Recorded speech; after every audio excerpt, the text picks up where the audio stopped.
25% लोग हिंदुस्तान के लोग रिसर्च करते हैं, कौन सी पॉलिसी बढ़ाना है, कौन सी सारी चीजें करना है। इसी प्रकार जर्मनी में हिंदुस्तान के 45% लोग रिसर्च कर रहे हैं। लेकिन हमारी जो यूनिवर्सिटियों का यूजीसी ग्रांट कमीशन है, उसको उन्होंने समाप्त करने का काम कर दिया है कि एक यूनिवर्सिटी ग्रांट कमीशन समाप्त कर दी जाए। All India council of technical education जो बना हुआ है, उस बोर्ड को समाप्त कर दिया जाए। उस बोर्ड को समाप्त करने के बाद एक जो है एक कमेटी बना दी जाएगी, उसी से जो पूरे विश्वविद्यालय उसी से संचालित होंगे।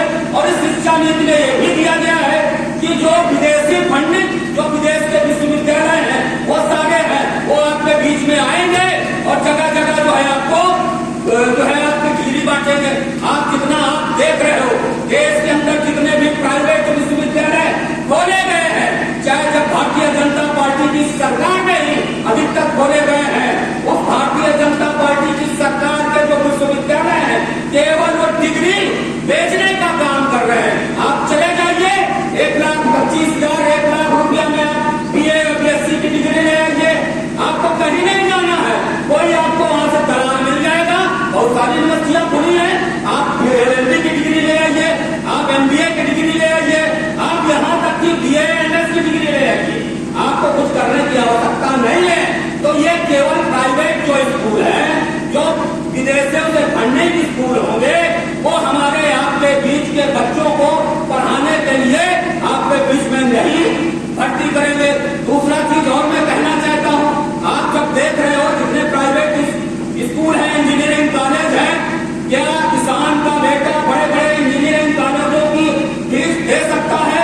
जहाँ 10-10 लाख 5-5 लाख रुपया फीसें आज भी 10-5 लाख रुपया फीसें सालाना वसूली जा रही है। क्या गरीब का बेटा एक MBBS करवा सकता है? MBBS की डिग्री बहुत आसान नहीं है।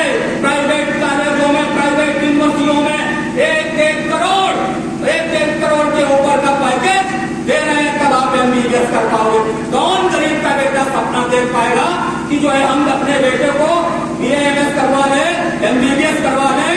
और दूसरी चीज, देश के अंदर जो सांस्कृतिक राष्ट्रवाद के नाम पर इनके अखिल भारतीय विद्यार्थी परिषद, इनके जो संगठन है, इनके जो भारतीय जनता पार्टी के बड़े बड़े संगठन है, सांस्कृतिक राष्ट्रवाद के नाम पर आपके बीच में गलत तथ्यों के आधार पर इतिहास पढ़ाने की कोशिश कर रहे हैं।